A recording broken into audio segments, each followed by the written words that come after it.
third Lit Balm Poetry Zoomathon. We are raising money for the Democratic Party. 10 days, folks, 10 days.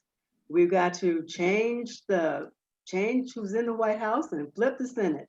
And this is one of the ways in which we can do this. And so I am going to share some information about Larissa Shmailo, who's then going to tell us about Jonathan Penton and Marc Vincenz, who are the Lit Balm trio, and we'll get going. It's going to be a great day. There are wonderful poets here. Thank them all.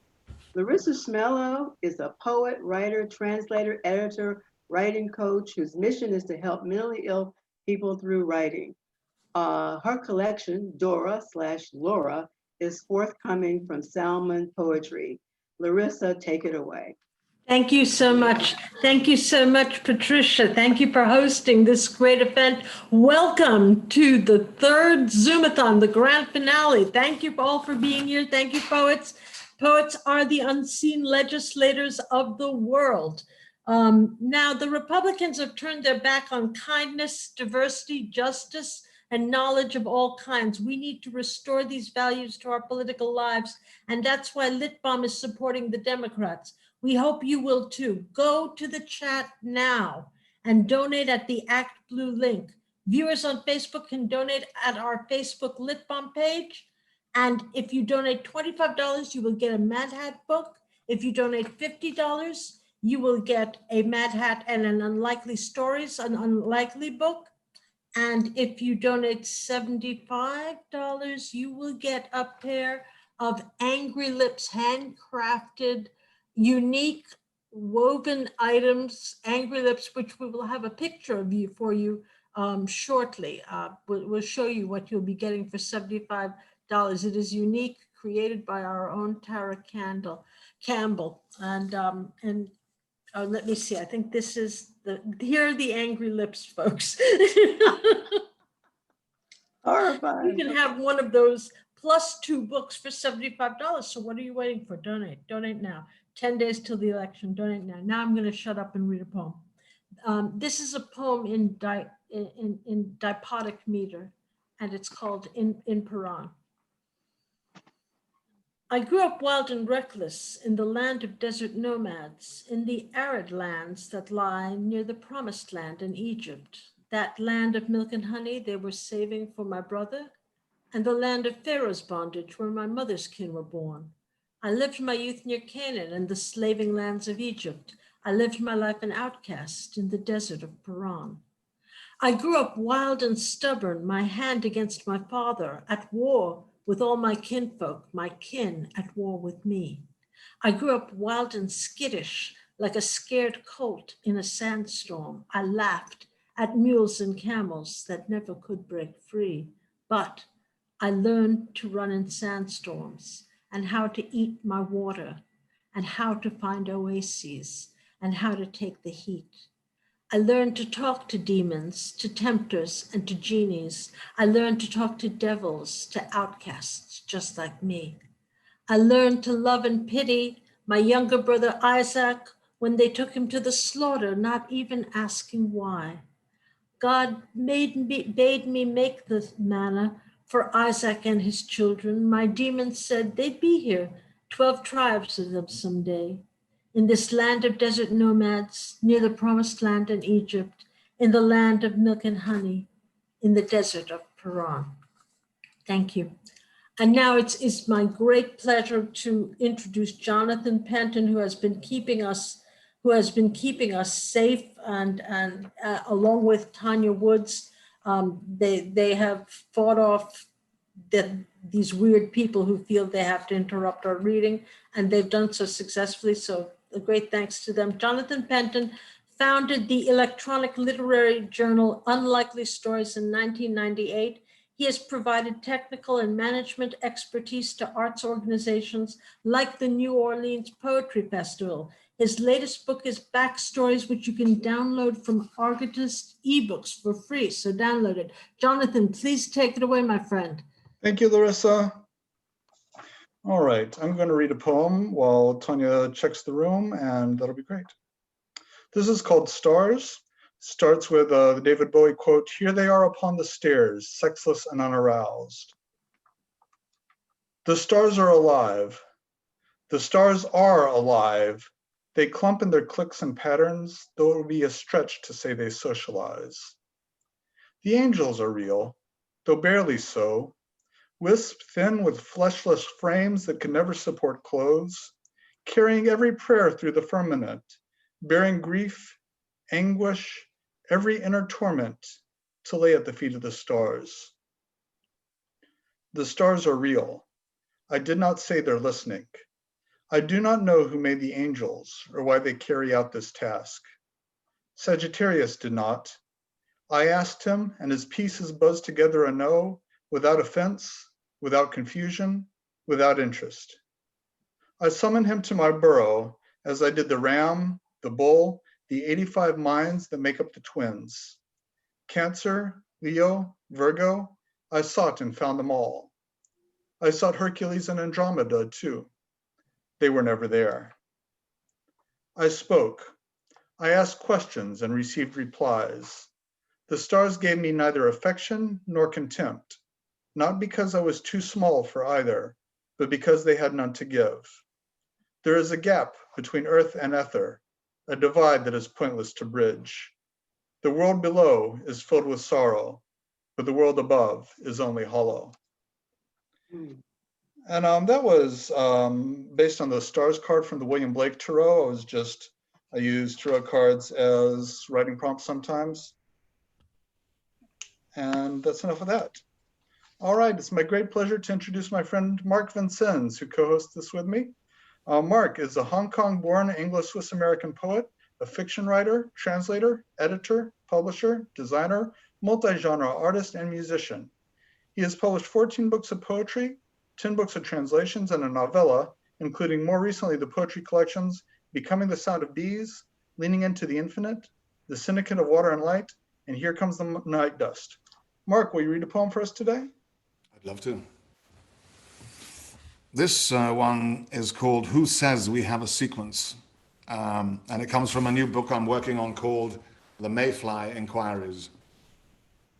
The youngest child of a strange bird makes her way to her father's lost world, the faces shining in his shoe, a last mugshot clandestine in its intensity. What's that riding beneath the moon like a sleepless child? Was it the end of the night? The crow sits on the end of his perch, and upon my nightstand a single moth tilts her head, watching what's under the bed.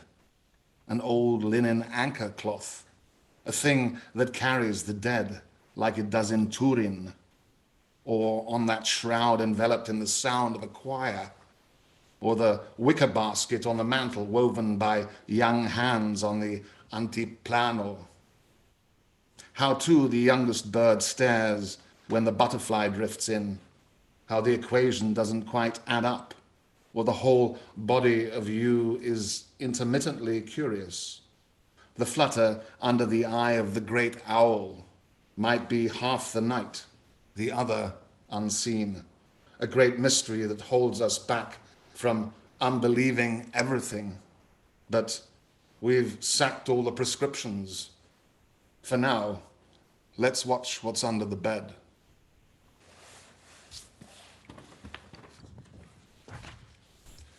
And we now have our special host this evening, Patricia Spears Jones.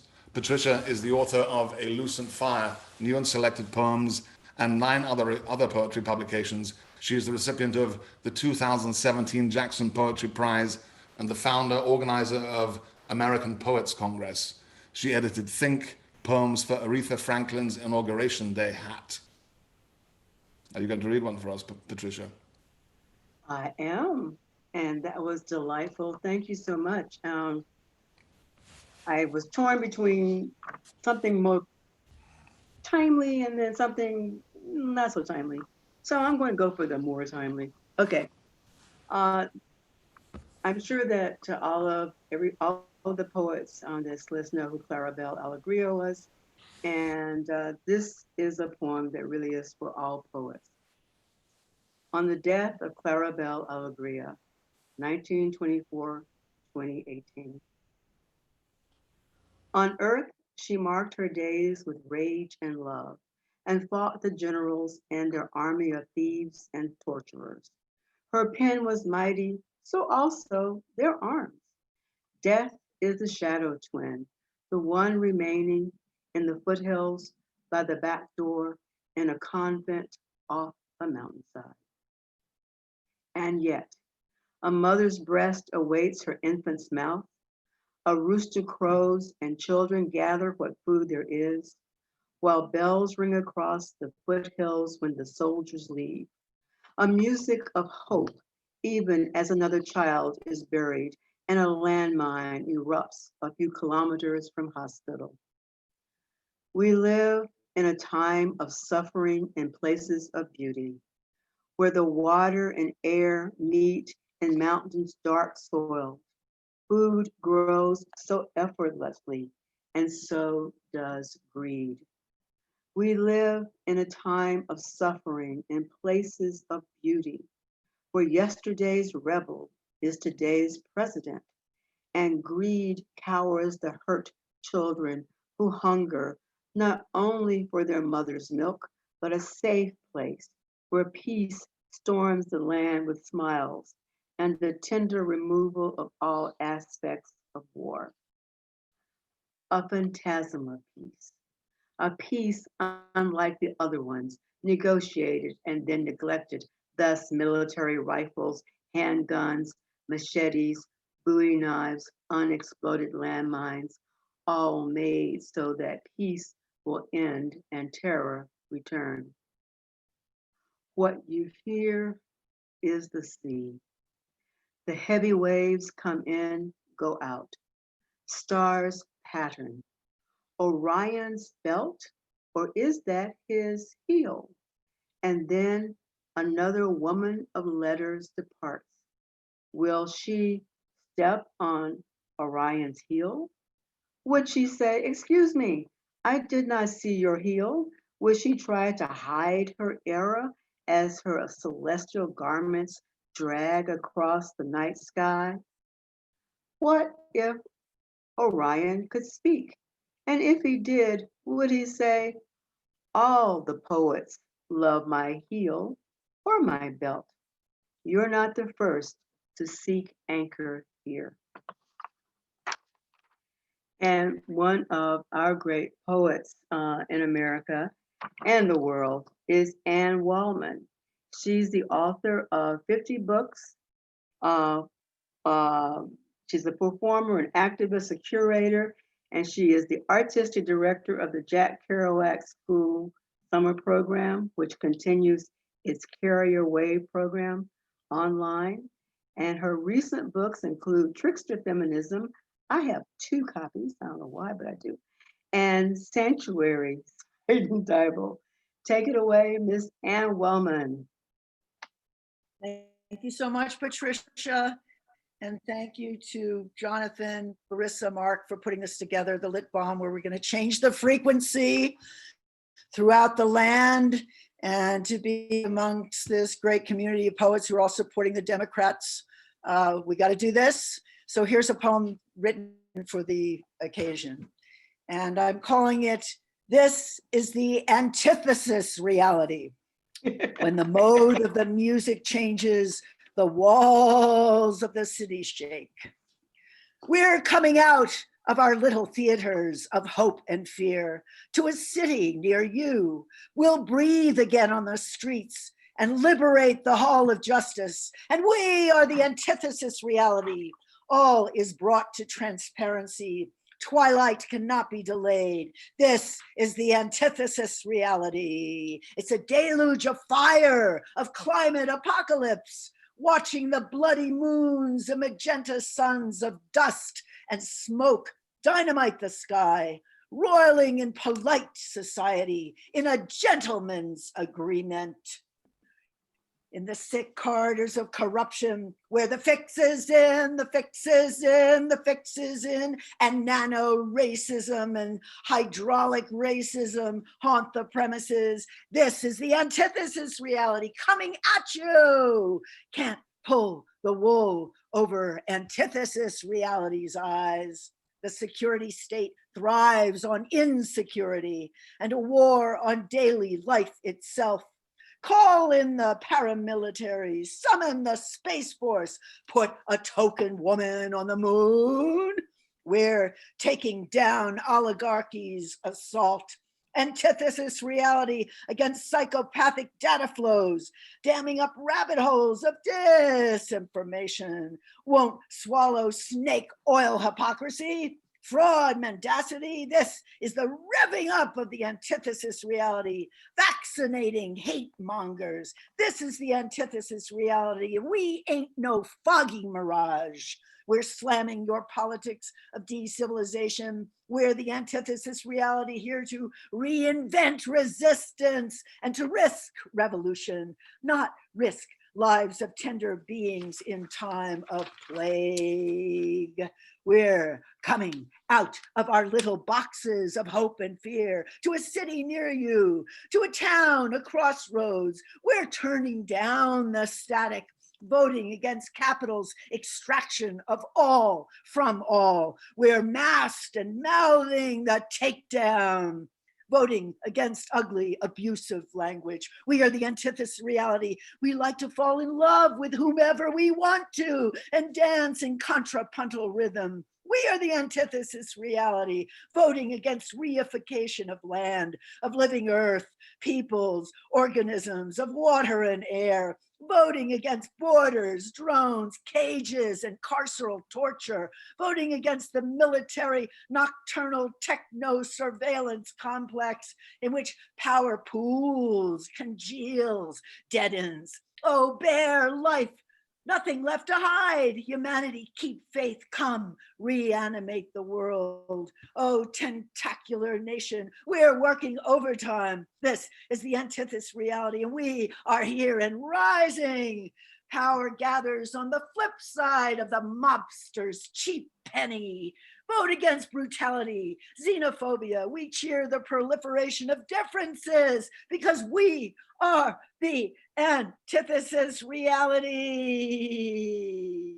Tangled in the beautiful rhizome of differences. We're the spooky attraction at a distance, growing closer. We are here to reanimate beauty and wisdom. We intend the possibility of art for transformation. We intend to get it revving now, and innovation. This is the antithesis reality. We earth our charge here. Extract arrows of broken-hearted America. We'll metamorphosize this techno, thanato, porno, puked out empire to the innermost shimmering fabric of the 1,000 things of this world. Don't lose your mind. We are the antithesis reality, and we approve this message. Yes, we do. We approve that message. We want to vote against brutality. Thank you, Anne. That was amazing. And now I know, my goodness, we're gonna keep, yes, and check, as Larissa pointed out, you can donate if you go to the chat part, and there's all kinds of information there. Give money, let's take this place back. Okay, Anne, thank you so much. Thank you so much. And following her is Kazum Ali, who was born in the UK and has lived transnationally in the United States, Canada, India, France, and the Middle East. His books include volumes of poetry, novels, books of essays, and the hybrid memoir, Silver Road, Essays, Maps, and Calligraphies. His newest books are a volume of 3 long poems entitled The Voice of Sheila Chandra and a memoir of his Canadian childhood, Northern Light. Plus, he's also a fashion maven. We won't go there too much, but he is. Kazum Ali. Thank you. Thank you, Patricia. Thank you for recognizing my desire to be a fashion maven. Although I'm here with some legendary fashionistas and poets as well, so I'm in good company. My new book is a book of 3 long poems, so it's a little strange to read from, and since we're only going to read for 1 poem, I'm going to read a poem from an older book called Inquisition. And this poem is called Yanis Ritsos. Though it's as much about Mahmoud Darwish as it is about Yanis Ritsos. When the Palestinian leadership left Beirut, their port of entry was Athens. And Yanis Ritsos went down to the boat. They were coming on a boat to meet the boat because he knew Darwish was going to be on the boat. So this poem describes that. It also describes a meeting between, much later in 2008, between Mahmoud Darwish and his American translator, one of his American translators. He's had several translators, including Carolyn Forché, who's on this, who's a part of the reading. But the translator described in this poem is Fadi Judah. So the epigraph to this poem is a quote from Darwish. Athens was welcoming to those who had come from the sea. Yanis, you held him in the glare of the diamonded sea, unteaching him his practical mantra of liberation, seeing in him a son to take care of you in your loneliness, a loneliness varnished by your detention, in the house made of flower stems that thrust through the rocks in the prison yard, its roof made of the unscannable lines of rain. You revealed to him the sound of the rusty hinged door, how it would swing sadly open and reveal no homeland beyond at all. He came from the sea dragging his anklets of keys.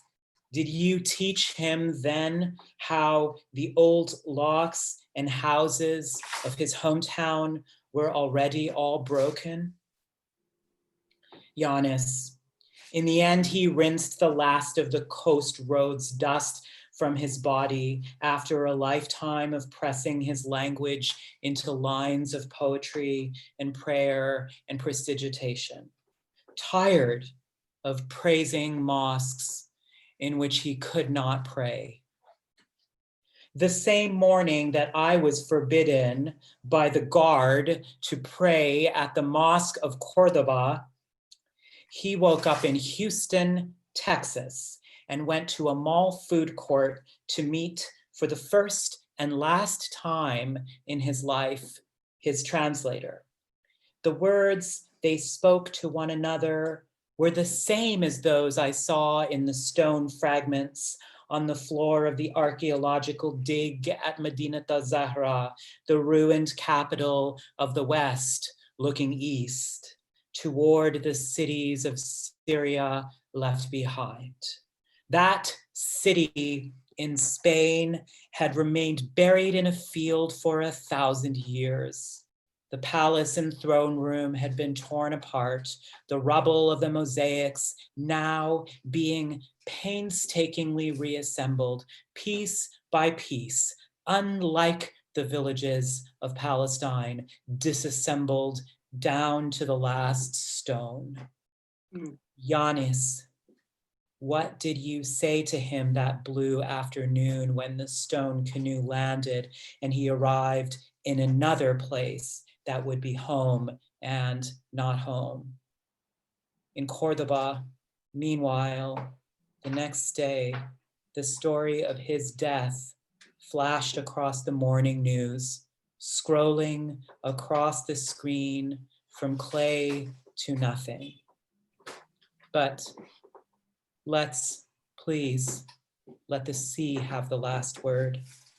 the sea he crossed to come to you, or the one that sparkled off the coast of Chile when he in Neruda's house remembered you in poetry, or the sea that rained lightly down as the poet and his translator huddled together over cheap mall coffee in Houston, Texas, of all the places in the world, though it could have been Athens or Palestine or Neruda's house, at least as good as any mosque in the world, so long as there was coffee and poetry and the sound of rain. Rain in the shape of the river, rain in the shape of a broken lock, rain in the shape of long since written verses, while the translator of Lost Homelands makes from the sound of butterfly wings, rain in the shape of the dark furnace of days.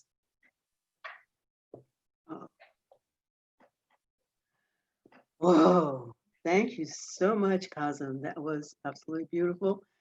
Already these amazing poems from amazing poets, and we are going to now follow up that beautiful, beautiful work with my good friend Margo Berdeshevsky, who's in Paris.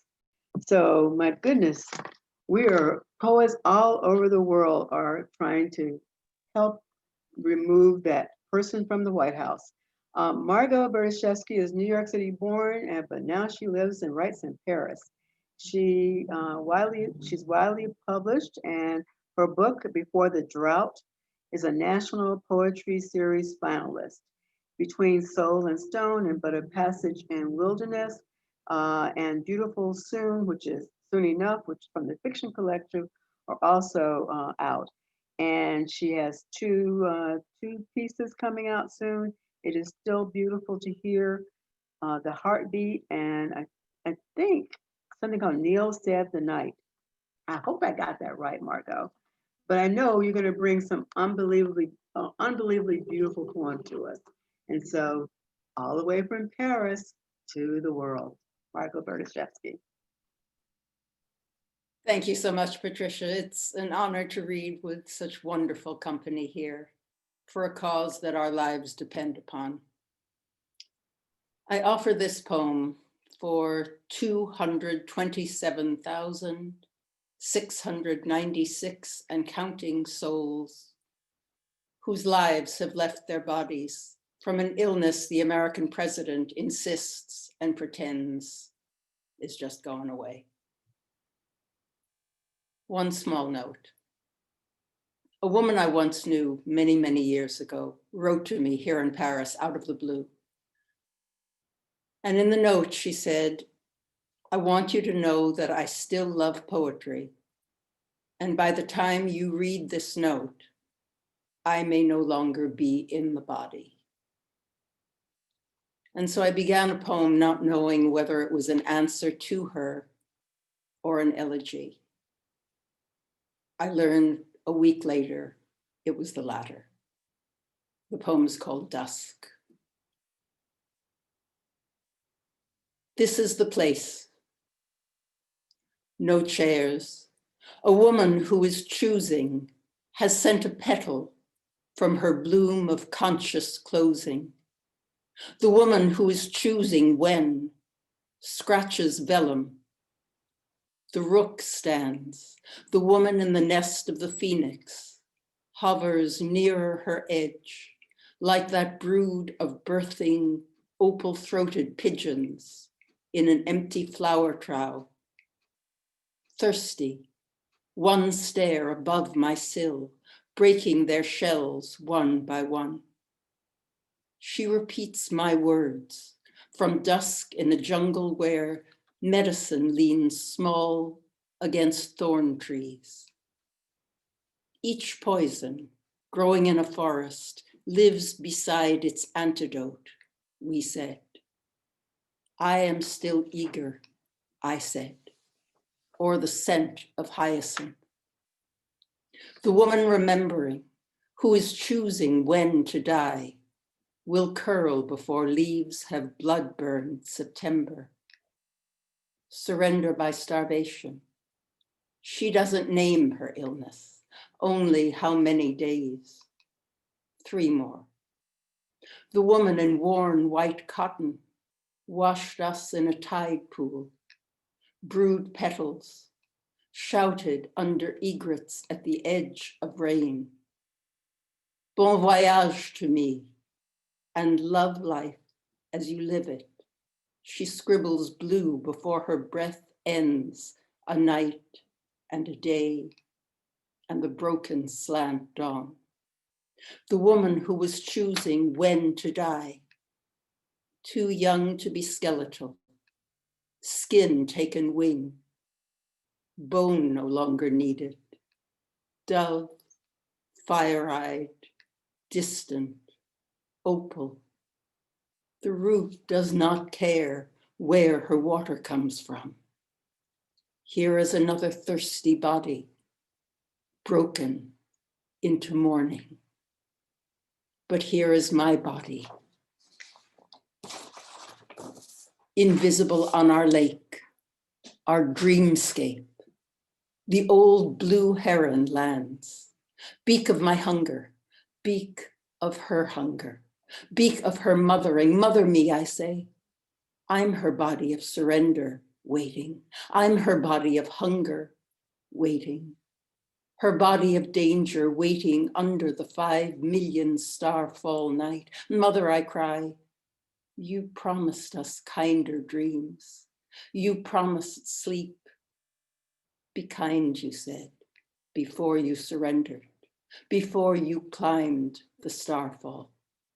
This night won't last, you said. I'm the heron, I'm the lake at peace. Our vine leads to you, you said.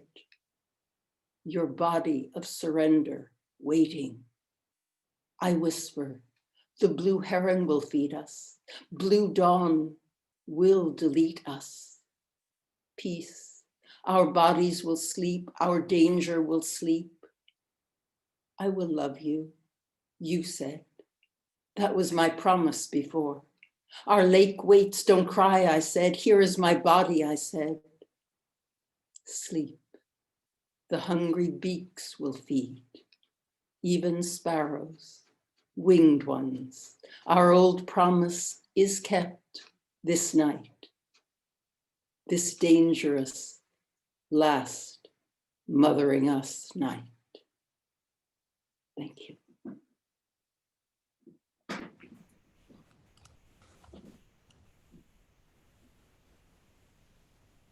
Thank you, Margot. Shall I kick off with a few words about what we're doing, what's going on? Tara's here, and I've given her share screen capabilities if you'd like to see the angry lips now. Oh yeah, let's have a look at the angry lips. That would Yes. Hello, everyone. I hope you can see me. Let's not forget that this is a fundraiser. And as with all wonderful fundraisers, we have wonderful thank you gifts, including these angry lips. This started as a pandemic device to get me through the days at home. And now it is part of the ZOOMATHON fundraiser. So we have various levels of gifts. If you donate to Act Blue and send us your receipt at info@litbalm.org, and that information will be in the chat. One of the gifts that you could receive is one of these angry lips. So for $25, you can receive a Mad Hat book. For $50, you can receive a Mad Hat book and an Unlikely Books book. And for the mere price of $75, you can receive both of those books plus a hand knitted set of angry lips.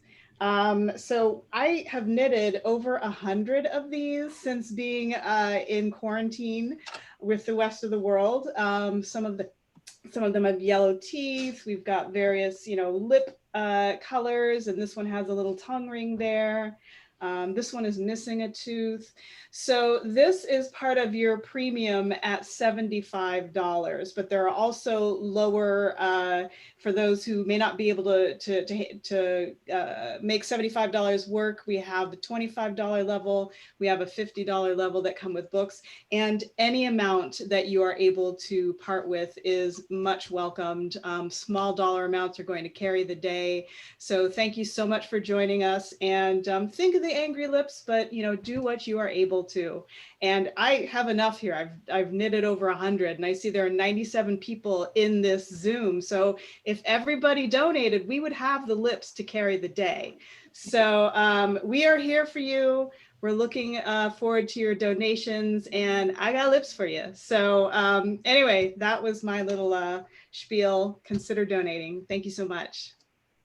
Thank you. Thank you, Tara. So yeah, I mean, let's think about the, well, first of all, this is the third Zoomathon.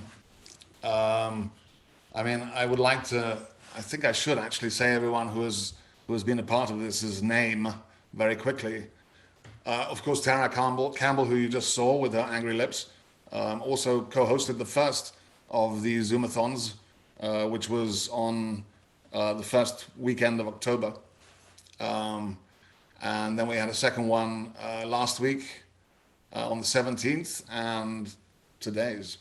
And we've included Tara Campbell, Andre Codrescu, Erica Jong, Charles Bernstein, Damon Young, Joanna Furman, Alison Hedge Koch, Wendy Taylor Carlisle, Terence Winch, John Schoyles, Timothy Steele, Mark Polak, Christopher Gonzalez, Lloyd Schwartz, Martha Collins, Bobby Bird, Sophia Naz, Indran Amathiagan actually hosted the last episode, which was on the 17th, and we featured Martin Espada, David Blair, Peter Cooley, David Rivard, Stuart Deschelle, Camille Dungy, Stephanie Burt, Dorothea Lasky, Hugo Burnham, Roy Nathanson, Nick Hakim, Jiwon Choi, Jack Hirschman, Moira Simon, Baron Wormser, Louis Franca, Sarah Cahill-Maron, John Wahlberger, DeWard Phillip. And this evening we have you guys, which of course I won't reiterate, but because everyone's going to have to stay till the end and see who appears. This is also the 30th Lit Balm. We started Lit Balm at the beginning of the pandemic, and we've run every single Saturday until today. And I'm very proud of that. And we've had some fantastic audiences. This is kind of, in a way, sort of the crowning moment of Lit Balm's work, really. So I really do hope you will all donate. We absolutely have to make sure that the next 4 years are not going to be what they could be. So please be as generous as you can.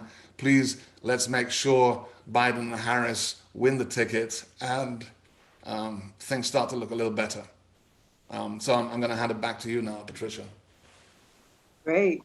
And I just saw that over $7,000 has been raised by 161 contributors.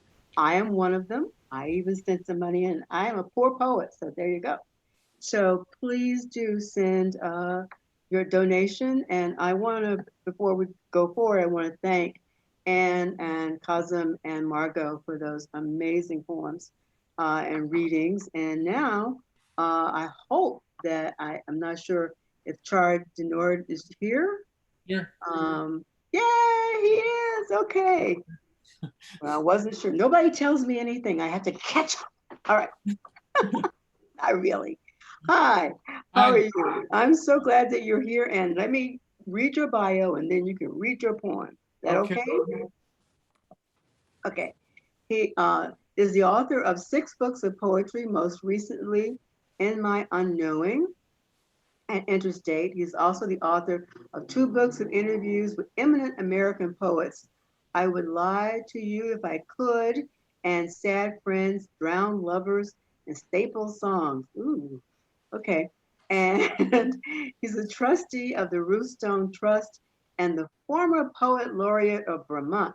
And you know, there are so many poets in Vermont, that is a big deal. So I am looking forward to what the former poet laureate of Vermont has to say to us today. Welcome. Thank you, Patricia. It's great to be here. Thank you, Mark, and for everybody who's put this wonderful group together, this reading series together. I'm going to read a poem I wrote for a conference in Burlington. It was an environmental conference that featured Bruno Latour, And I had this intimidating job of writing a poem for the opening event. Had no idea exactly how to open this event, but I came up with this poem titled, I Stand Beneath the Mountain with an Illiterate Heart. And it has an epigraph by Galway Connell, who was also a Vermonter. He wrote, the real nature poem will not exclude man and deal only with animals and plants and stones, but it will reach the connection deeper than personality, a connection that resembles the attachment one animal has for another. And if the country needs to hear anything more important than that right now, I don't know what it is. We need to feel and know the attachment one person, one animal has for another. Galway Canal. I stand beneath a mountain with an illiterate heart and imagine the clouds as angels singing a silent song that we can hear somehow because it's also echoing inside us where a valley I call my heart and mind as one listens and listens, but never fully understands, where my eyes also hear and hear from seeing and seeing, but never fully see. The earth is crying. I stand beneath the mountain with an illiterate heart and listen to the hermit thrush I cannot see in the brush. I call back to him in my human voice that makes no sense beyond my hum. I believe in the power of a song more than words to tell the truth in a musical code that pierces the woods. I stand beneath the mountain with an illiterate heart and watch the animals and plants disappear. They are being sucked through a hole in the sky. I'm waiting to go. A year is a day. The reel to reel is wailing.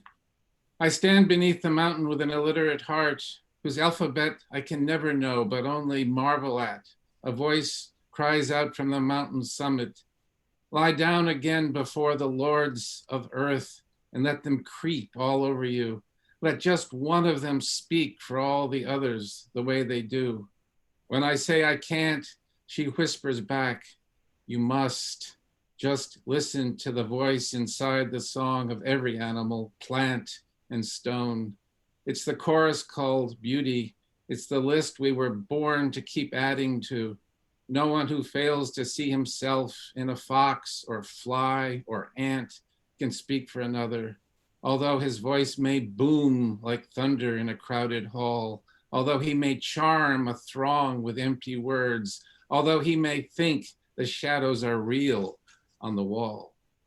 I stand beneath the mountain with an illiterate heart and speak, then howl in response to a toad called Golden, to a parakeet called Carolina, to a tiger called Tasmanian. Each letter of earth is so inscrutable. Each letter of earth is so inscrutable. I know I'm living forever when I behold them. I must do what I must to save them. Today is tomorrow. Thank you. Thank you. Thank you so very much. A chorus called beauty. Something that we need to remind ourselves of in an era where there's so much ugliness. Thank you so much. And I don't know, maybe it's because I saw foxes this year. I really, I got it. Is Mark Doty here? I didn't see him. Mark, if you're here under a different name, will you say so in the chat? Okay. Well, I guess Mark is somewhere else. So that's okay, because, you know, he may come in a little later. But the next person up is my good buddy, Cornelius Eady. And he says, I'm the author of several books of poetry. Dang, he is, including Hard-Headed Weather, which was nominated for an NAACP Image Award, and Victims of the Latest Dance Craze, which is one of my personal favorites. And he was one with Toy Darracott as the co-founder of Kavikanam, a national Organization for African American Poetry and Poets.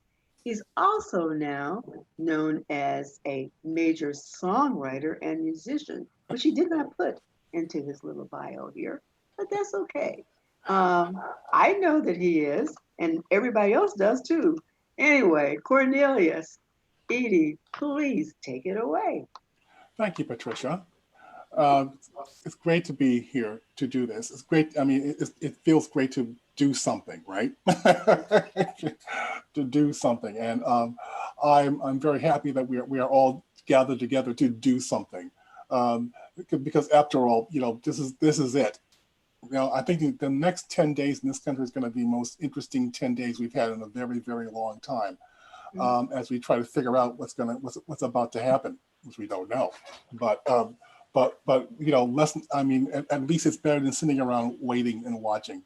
I'm going to read an older poem about Emmett Till, because also to tie it into the Black Lives Matter, because of course Emmett is the unfortunate prototype for all the other things that have been written through the years about the destruction of the Black body. In other words, this is actually about his casket. There's a long story about why his casket was is now in the Smithsonian, but how it got there was that after he was murdered and buried in Chicago, where he came from. He was killed in Mississippi, but lived in Chicago and came up to Chicago. The people who killed him, the murderers, in the federal trial, there were two trials. The second one was federal. They wanted to demand that they prove that the person in that casket was Emmett Till.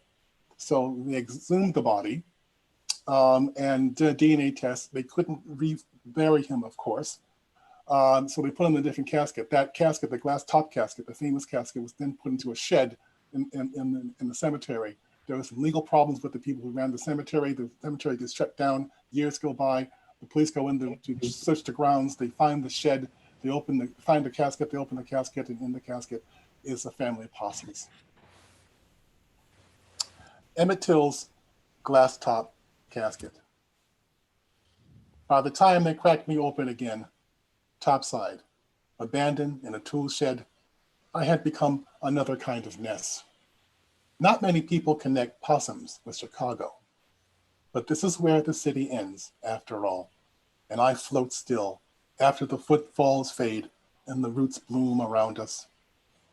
The fact was, everything that worked for my young man worked for my new tenants. The fact was, he had been gone for years.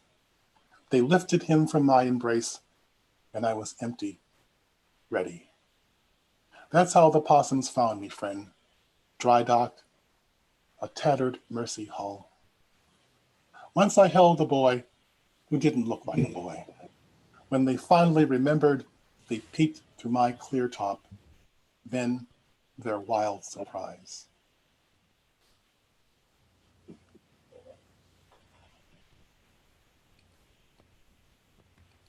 Thank you, Cornelius.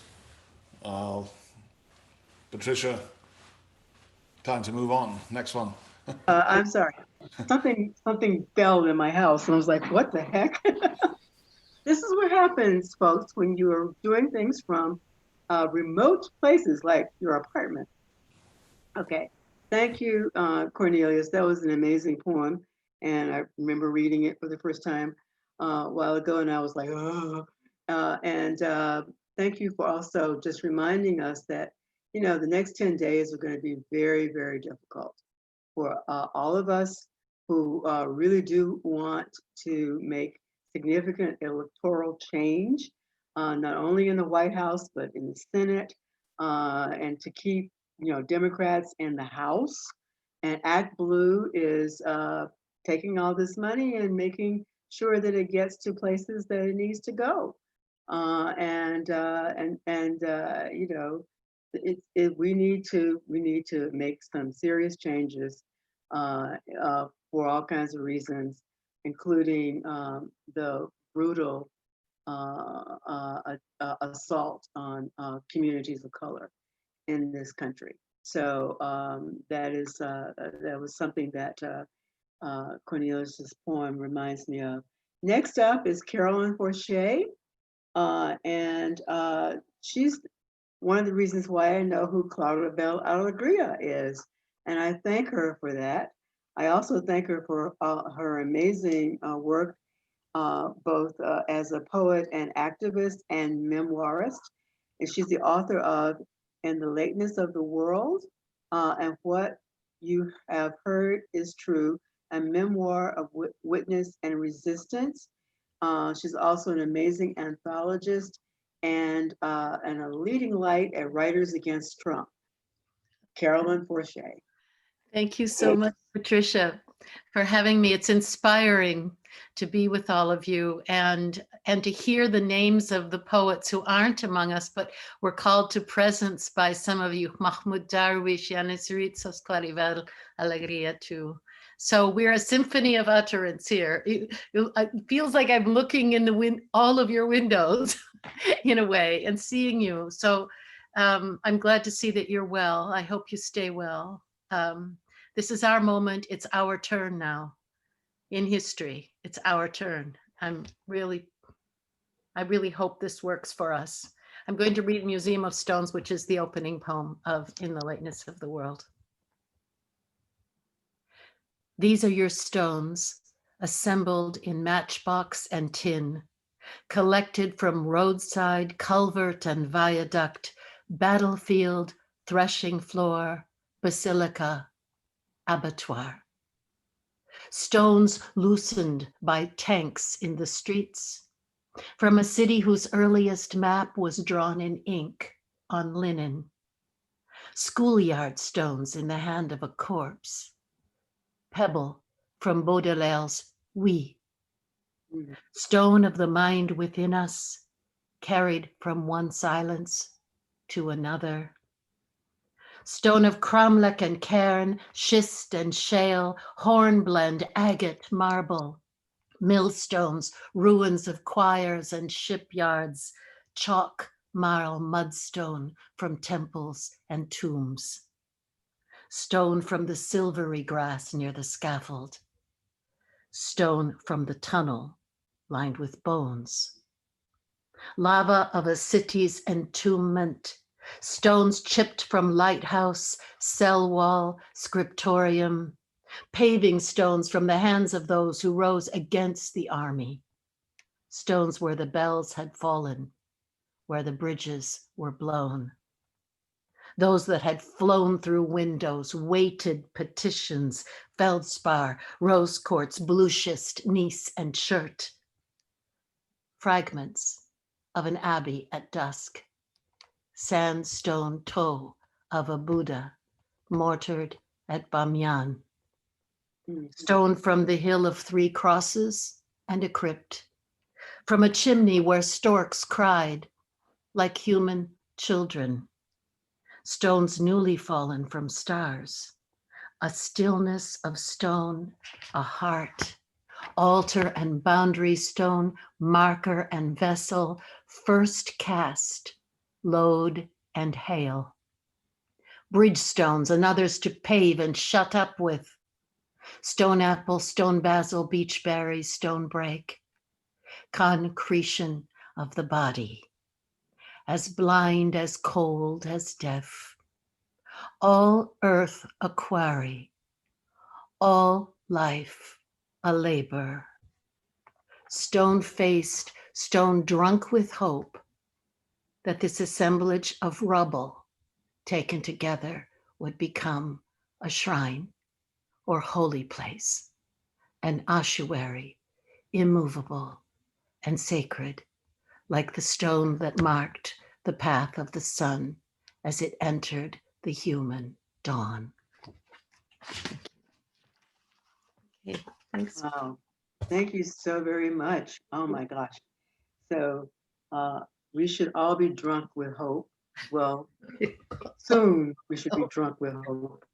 Like, let's be drunk with hope on November 5th or 6th or whatever day we know.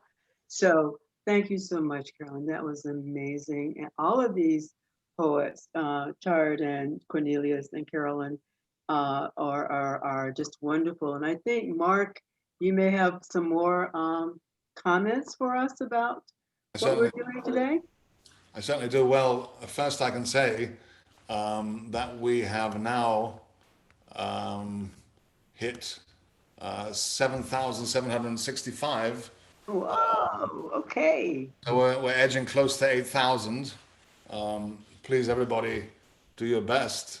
But of course, you know the stakes: climate change, the judiciary, the pandemic.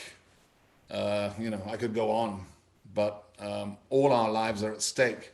We need someone with a vision and with a big heart and with dignity and premise and knowledge to run the White House. So if you've already donated, please think about kicking in another $5 or $10. Every tiny bit counts.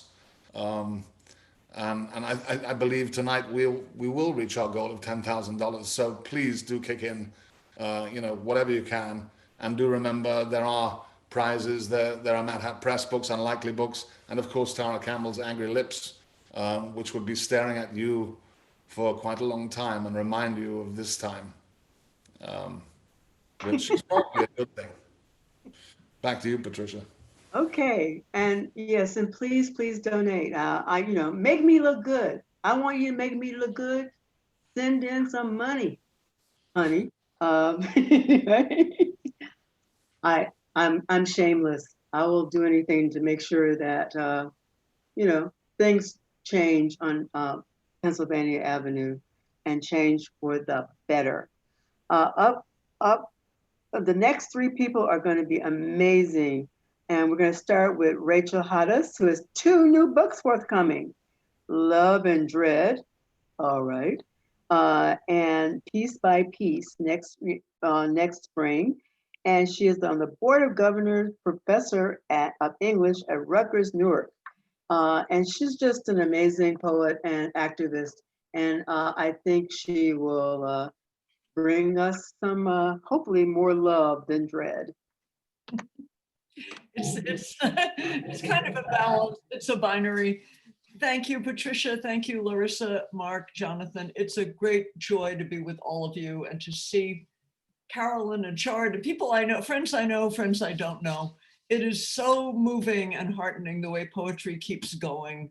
Sometimes the dread outbalances the love, but I think we all understand that balance. This poem is actually from early in this unspeakably awful presidency, but poetry is, I don't have to say, I hope it's still relevant. Love and Dread. This is the title poem of my forthcoming book. A desiccated daffodil, a pigeon cooing on the sill. The old cat lives on love and water.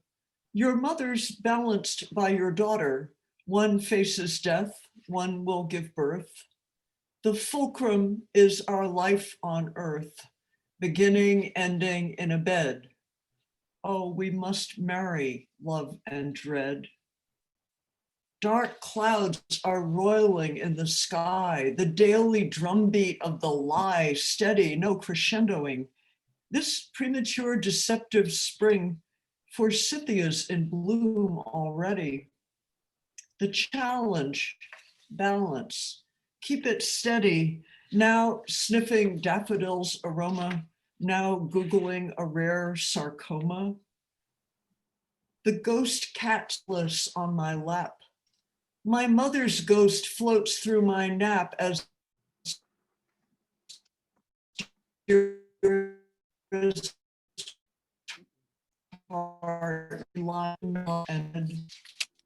is from glare and clamor of us everywhere.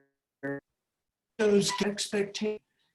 It's time to plan a celebration, dance at the wedding, drink and sing, certain that summer follows spring, that new life blossoms from the past. He is the youngest guest. But just how long can we depend on a recurrence without end? Everything changes, even change.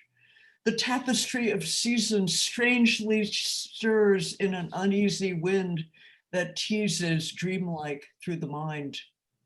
I reach for you across the bed. Oh, how to marry love and dread. Thank you so much. Thank you so much. And thank you for that pink hat. You know, there was a women's march a few days ago. Nobody seemed to notice, but I did. Thank you so very much. And upcoming is Kimiko Han, whom I've known since we were both much younger and we're still cute. And she's the author of 10 books of poetry, most recently Foreign Bodies, and she has received many honors, including a Guggenheim and a Shelley Memorial Prize. And she's a distinguished professor of the MFA program in creative writing and literary translation at Queens College, City University of New York. And she also is the author of one of my favorite poems to teach, the mother tongue. So I just wanted to point that out to her. So Kimiko Han, take it away.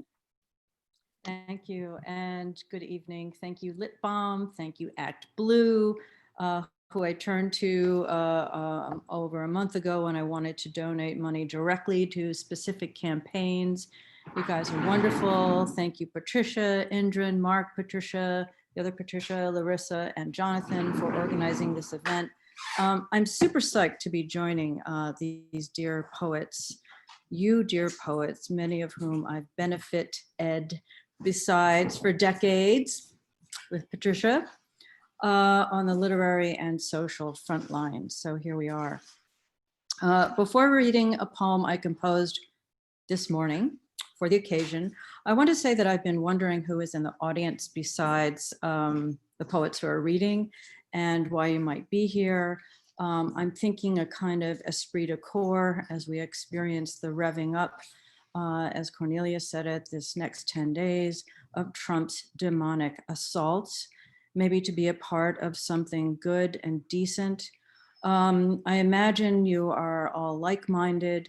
If though you have any hesitation about voting, maybe Biden-Harris is not radical enough for some people, or if you know of anybody who feels that way, please think of this election as a movement, as a united front against discrimination and brutality. Okay, so here's my poem. It has a rather long title. A villanelle after Trump, quote, unleashes an unrelenting series of false, misleading, and exaggerated statements as he sought to distort, end quote, or found lies from the New York Times article on fact-checking the debates, October 23rd, 2020. All the lines are quotes out of the mouth of Trump, and oh, did I mention it's a villanelle. Catch and release is a disaster. A murderer would come in, a rapist would come in. They say I'm immune. Nobody's been able to say that, but I'm immune. I'm listening to all of them, including Anthony. Anthony did not say to wear a mask. Catch and release is a disaster. There has been nobody tougher on Russia. I prepaid millions and millions of dollars in taxes. They say I'm immune. Nobody's been able to say that, but I'm immune. We have the best testing in the world by far. That is why we have so many cases. Catch and release is a disaster. Look at China, how filthy it is. Look at Russia, look at India. It is filthy. The air is filthy. They say, I'm immune. Nobody's been able to say that, but I'm immune. I called my accountants under audit. I'm going to release my taxes as soon as we can. I want to do it. Catch and release is a disaster, whether it's 4 months or a lifetime. Nobody's been able to say that. Thank you. And here's to flipping the Senate and ditching Mitch. Here's to voting in Joe Biden for president and Kamala Harris for vice president. Here's to voting out the pandemic now. Thank you all. You got wow, and a villanelle. Okay. See, that the people on this list, I've seen the names, so I know that a lot of poets are visiting and hanging out here, and they're having a good time. Then thank you, Kimiko. That was amazing. And next up is Tim Z Hernandez, who I think is in San Antonio. I'm actually in El Paso. Oh, well, there you go. He's somewhere in Texas. Okay. The border. He's in El Paso. Okay. Tim is an award-winning author of 3 books of poetry and 3 novels. He's currently an associate professor of creative writing at the University of Texas at El Paso. Sorry, I've only been to San Antonio and Houston and Dallas. Okay, have it away, Tim Z. Thank you so much. Thank you so much, everyone. It's really an honor to be able to read with everyone here in an effort to raise money for Act Blue, and to hopefully, my prayer is that the next 4 years we recalibrate the scales back toward compassion. So in that regard, I have a little gentle offering I'm going to read today. It's called In Here, Out There, a conversation with Salvador, my son, who will grow up to become a man of color in this country. In here, my son, in here when I give you consequences, trust it is from love. Trust it is not from hatred or disdain or some misdirected hostility because of what you look like or sound like, or because you are feared each time I ask you to pick up after yourself, take you by the hand and pull you toward the shower each time I say to you, Salvador, this is how you properly sweep a floor. This is how you properly fold your clothes. This is how you properly make your bed. This is how you properly say goodnight while you kiss here, not here, here. This is how you speak to people with respect, especially your elders. This is why I cannot let you get away with the small words like shit or damn or stupid, and why I practice these small words away too with great care, and I blow it at nearly every opportunity that comes. Because in here, my son, you are a loved boy. In here, I will nurture you with care and tenderness and correct you with purpose. I will allow you the space to fall and fail and cry and wail and weep and break and hurt and whimper and ask questions without answers and guess without shame and live your mistakes out loud in here without judgment and dance around in your underwear unabashed in love with yourself. And I still consider you in here a warrior. Out there, love doesn't come so easily. Out there, they will not exercise patience with you. Out there, they have made up their minds about you. Out there, they have seen 100 boys who look like you, sound like you, move like you. Out there, joke like you, flex like you, smile like you, and they know exactly what to do with boys like you. They may have even once been you, but learned to discount their own impression or didn't have a safe place in here to turn to when a threat appeared, like you. Out there, small words like shit or damn or stupid will get you posted at the fence during recess, will get you a busted lip at a gas pump, get you chased, get you cornered, get you before a judge if you're lucky. Out there, they got no love for a dark-skinned brown boy with black hair and black pupils and light in his eyes and joy on his face, confident in his place in the world. Out there, how easily they forget that you're somebody's son, that when you were born, you spent 3 months in a glass case without being touched once. And when they finally released you, your mother held you. I held you and still hold you. Out there is not in here, my son. Out there, if they call you son, it's not a good thing. Only I call you son. It means love. Out there, they will call you Salvador, but will they know it means savior? Do you know? Are you listening to me? Thank you. Well, that is an amazing father to son poem. Thank you so very much. And all the way from El Paso. So we've had Paris, El Paso, Vermont, and next we're going to go to Denise Latour, who writes in Haitian Creole, English, and French. He's published 11 books. He lives in the Bronx. So El Paso, the Bronx. And he recently signed contracts for a children's book and a novel in Creole, which is pretty amazing. So let's hear from Denise Latour. Denise, you should have a note that says the host has asked you to unmute.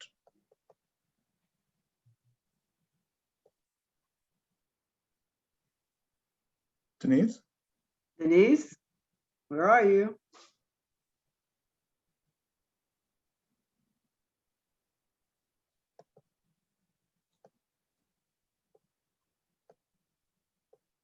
I suggest we move on to the next one and then come back to Denise. Okay, so Denise is not there. Okay, well, he may be there, but not yet. So let's go to Dick Lourie, who is both a poet and a blues musician. I like that. I think all poets, well, should be a blues musician. Listening. His 8th collection is called Jam Session and Other Poems, coming from Hanging Loose Press, one of the great presses in Brooklyn, in the world. And let's hear from Dick. Oh, thank you. Am I on? You hearing me? Okay. It's Lourie, Dick Lourie. Dick Lourie. Sorry, dear. That's all right. For Larissa, Jonathan, Mark, Patricia, I hope I didn't forget anybody. This is such a great thing to have this and to organize this. I'm so glad I could be here. And as Margot said, a cause our lives depend on. As Cornelius said, this is it. As Kimiko said, a united front. Well, this is a poem that I wrote 39 years ago, hoping that it would at some point become irrelevant. And I am still hoping. It's called, the year I wrote it, February 1981, The Systematic Murder of Black Children. This is not a political poem.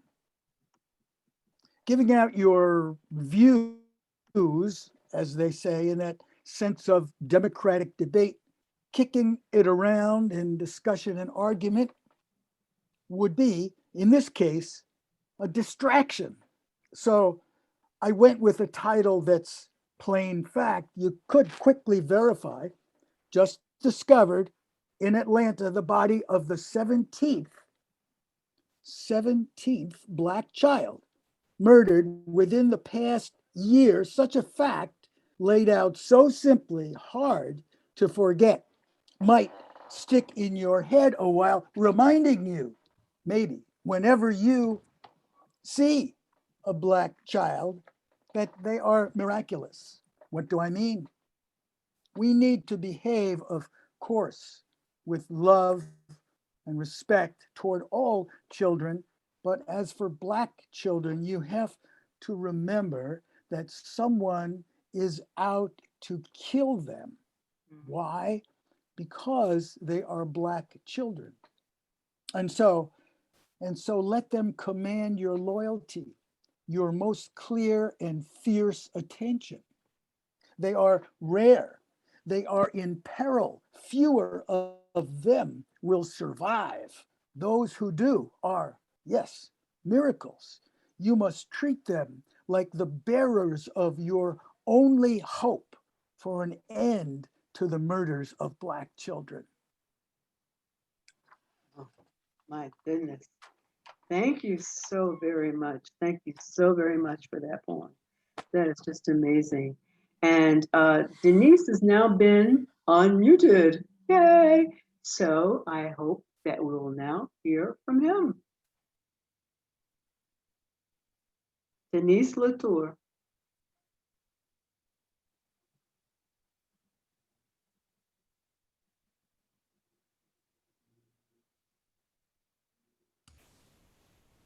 Well, I think we should go on to Jaime and come back to Denise again. I'm sure. Well, no, Tanya said that he is here. So what, can we just double check and see? He is here, but he appears to be having problems with the audio on his system. Okay. He is in the room. Okay, he's in the room. Yes. All right, well then, let's just take a moment just to remind everybody that you can donate. The Act Blue information is in the chat. You can donate there and elsewhere. And then we can now, we'll come back to Denise later, but we'll go to Jaime, okay. Who, again, like Kimiko is an old friend of mine. He's a bilingual, Colombian-born novelist, poet, essayist, translator, and just plain man about everywhere. His first volume of poems received Colombia's National Poetry Award. His work has been translated into 15 languages. Currently, he is the distinguished lecturer in the Department of Classical and Modern Languages and Literature at City College, and he just completed a new novel, If You See Me Along the Road, Jaime Manrique. Hey, I'm so honored to be a part of this event and to see so many old friends, dear old friends, and people I've never met, but I admire deeply. So this is a wonderful occasion, and I prepared a special T-shirt for it, so you can see. This is a kind of poem. I wrote it like 5 nights ago, and it's called a nonfiction poem. So like a nonfiction novel or some that kind of stuff. And it's a true story. So it's basically a tale that I was told. And then I added a few little things here. A nonfiction poem. A prestigious literary institution asked me to read my poems in a community center to a group of recent immigrants. Fat flies emerged from the restroom, my welcoming committee. The immigrants were waiting for me in a gloomy room that looked like a detention center on the border between abundance and death. I had not written a hopeful poem to unroll like a carpet to welcome them. I did not want to disappoint these tired souls. They had been promised a program with me as the main attraction. There were hundreds of them from the Americas, from Africa, from Asia, and they did not speak my language or the language of their new country. I was determined to play the dutiful, empathetic poet. I told myself Walt Whitman would have opened his arms to these orphan children, single mothers, the sick, starving, the persecuted of the earth. I understood these people. I had arrived to the States 50 years before with my mother, my sister, and suitcases that told our history. Something urged me to confess to my public that back then I had been a terrified youth who hid my love for men from everyone except my sister, who was a few years younger than me. I understood these people, I thought, because they came from a place familiar to me, though I had never known their kind of hunger. So I read a poem about my mother, a woman born at the edge of a jungle, a descendant from enslaved people she knew nothing about. The immigrants clapped politely. I was an adequate master of ceremony, inducting them to the home they had dreamt about all their lives.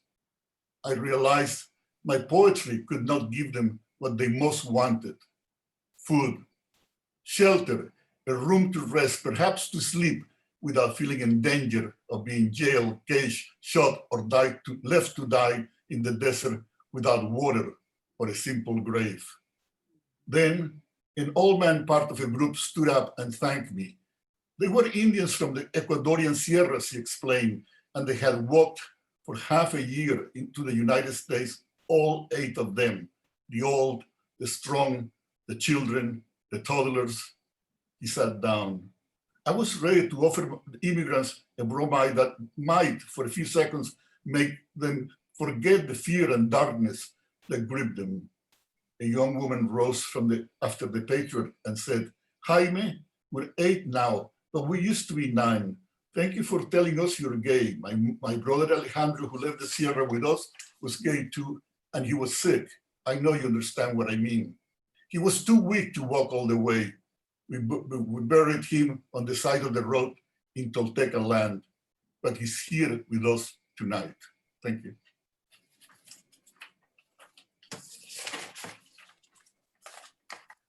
Oh, Jaime, thank you so very, very much. That was really beautiful. Can we take a break and then come back with Denise, hopefully? We can. Okay. So, Mark, can you give us like a little bit of more reason why we're doing this? Well, I'm first going to tell you that 190 people have donated so far. Yes! And we're at $8,325. So we're shaping up here. We need to stand up for the environment, of course. We know that the current administration thinks nothing of that. In fact, they've reversed quite a bit of it. So let's make sure Joe and Kamala get in and we make a change in climate change. I mean, we started the whole bloody thing. We need to resolve this now and quickly. Let's not forget about, how old is Greta Thunberg? 16, 17? Come on. I mean, everyone knows that we have to, bring down our fossil fuels and use alternative energy. And it's possible. But, we need an administration who believes in that sort of thing. And we know that Joe and Kamala do, but we know, who doesn't. Anyway, please go right now to the Lit Balm donation on Act Blue. It's on the Facebook event page. It's on the Lit Balm page. It's on the litbalm.org website. And if you go on the Facebook event, you press tickets. You go right there. Please donate whatever you can. Back to you, Patricia. Thank you so much. And not only the environment, but the criminal justice system needs change. Our position in the world as international leaders and partners needs change. The fact that we have not done, the federal government has done so little to deal with a pandemic that most definitely needs to change. I just read today that 82,000 people, I think, were infected in one day in this country. One day, all right? So we really do need to do everything we can to put Joe Biden and Kamala Harris in the White House and to flip the Senate so that we won't have any more of these horrible Supreme Court and other federal judges and some other things. So now is Denise Latour available to us now? Patricia, Tanya is reaching in by phone and they're talking by phone to see if they can sort it out. Do you want to have Paul read in the meantime? I think we're going to move on. All right, so next up is going to be an amazing trio of poets, starting with Palma Muldoon, whom I've actually heard perform with his band. So there you go. He's from Ireland, but he now lives in New York. And he's the author of 14 collections of poetry, including May, Sand, and Gravel, for which he won the 2003 Pulitzer Prize, and Howdy, Skelp. Now that's a great title. Due from FSG and Faber & Faber in 2021. Mr. Muldoon, take it away. Thank you. I'm going to begin with one of my favorite quotations from Thoreau. We do not ride on the railroad. It rides upon us. Did you ever think what those sleepers are that underlie the railroad? Each one is a man an Irishman, or a Yankee man. The rails are laid on them, and they are covered with sand, and the cars run smoothly over them. They are sound sleepers, I assure you. And every few years, a new lot is laid down and run over, so that if some have the pleasure of riding on a rail, others have the misfortune to be ridden upon. And I quote that or refer to it in this song lyric or lyric song, I'm not quite sure what it is, poem in which I refer to history running its course. We tend to think that we're at the mercy of history. This is an occasion when we can truly influence history, the writers. Some sigh for those 9 bean roads, some the heaven road, some sigh for the binary, some the binary code. Some rode a hermaphrodite brig with a cargo of 10. Some ride with Quanah Parker, some ride against the wind. And those of us who've ridden the white horse in our own expeditionary force now weep that history must run its course. Now weep that history must run its course. Some sigh for the Café d'Alsace, some for telling it slant. Some sigh for brave Ulysses, some Ulysses S. Grant. Some can't believe that you're for real. I think I've got you sussed.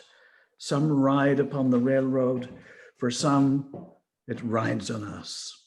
And those of us who've ridden the white horse in our own expeditionary force now weep that history must run its course.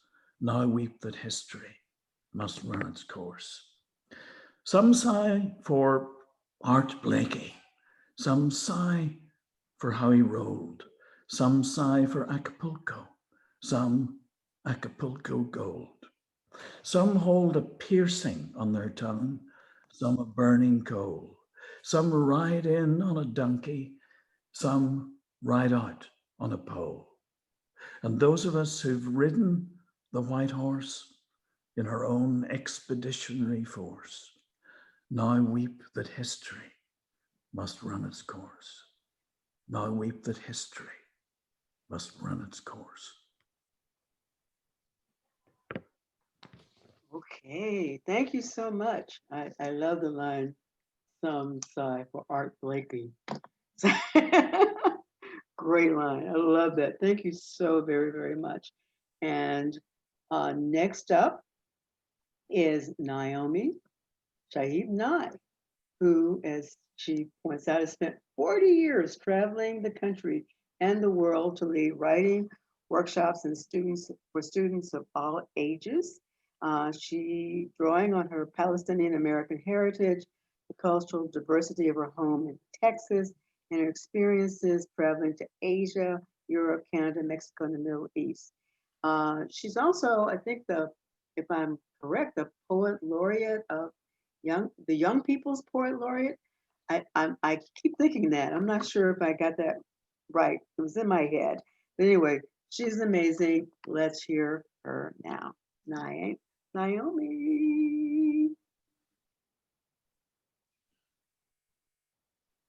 Ms. Nye. Hello there. Hello, everybody. Thank you for your amazing voices. And thanks to all the organizers here. It's great to be in your company. And when I feel this tinge of panic nipping at my heels in coming days, I'll just try to do one good thing and think of all of you and your poems. So carrying on with the train theme, this is called Joe. We want to take the train home, to ride with a guy who asks the conductor how his kids are doing and remembers their names. A gracious man We know he wouldn't push us down the steps if our steps were slow. Joe, this tunnel of bleak seasons has exhausted us. We are sick of being sick in every way. Meanness, lies, shame. We have lost the little gleam of being American, that engine pulling into the station, ringing its bell. Can the bell be fixed?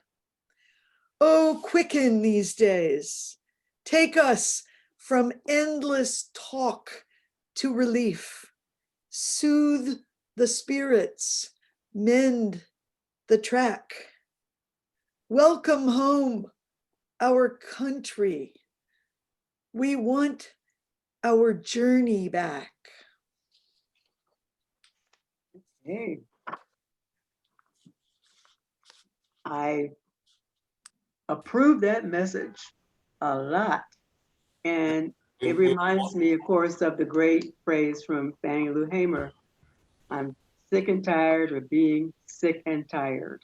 And I think we are sick and tired of the last 3.5 years of just utter bombast and anyway. Next up is Jennifer Rathburn, who is the co-editor of the anthology of poetry, Sangre Mia, Blood of Mine, Poetry, Border Violence, Gender and Identity in Ciudad Juarez, and Canto a uno Ciudad en el Desierto.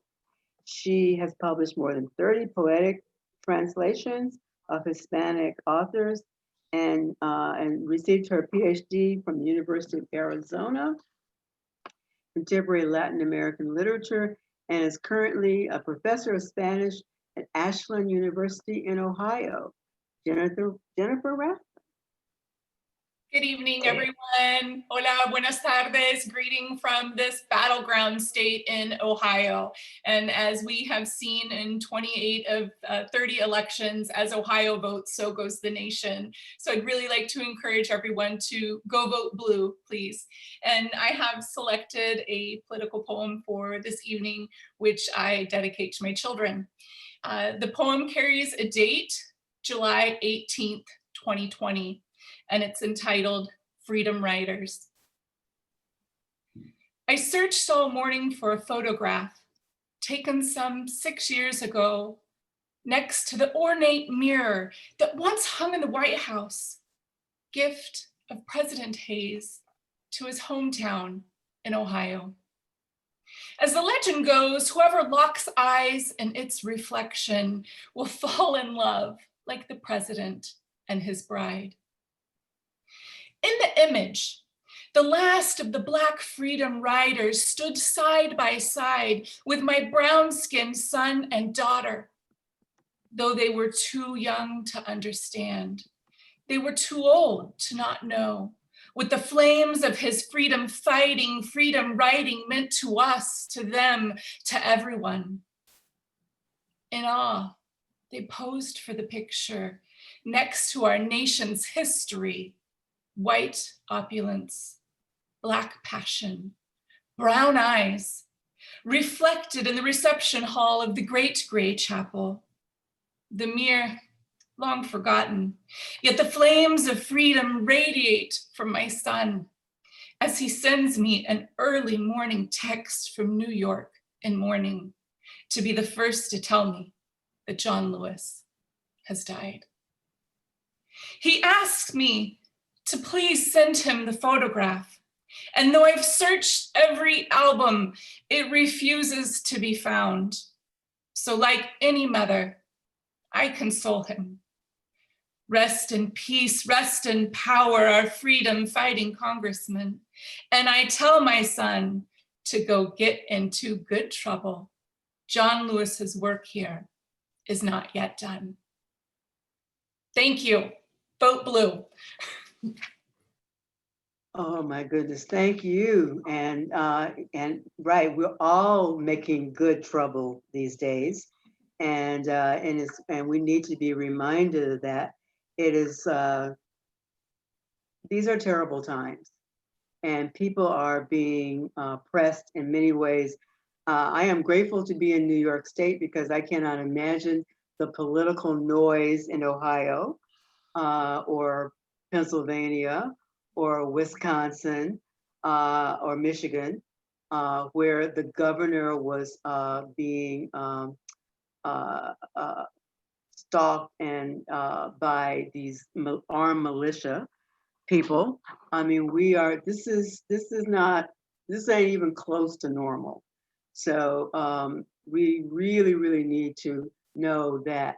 For me, I think that we're fighting for our lives, that we are voting for our lives. And so please support Act Blue.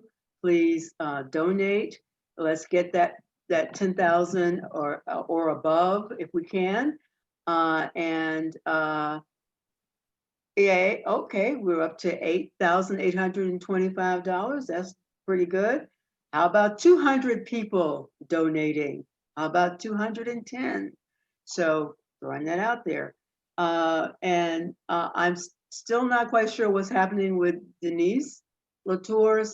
I'm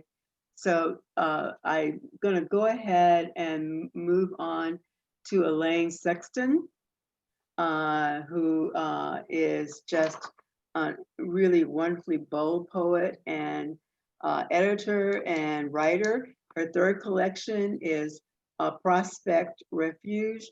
Her work has appeared in numerous journals, the APR, Poetry, the Oprah magazine. I need to talk to her about that one. 5 Points and Plume, and she lives in our village. So there you go. Elaine Sexton. Thank you. Thank you, Pat. Thank you for inviting me, and thank you to the organizers of Lit Balm. It's a pleasure to be reading with so many wonderful poets, some I know, some friends, and some new to me. So, and thank you everyone, all the listeners who've tuned in. Please donate.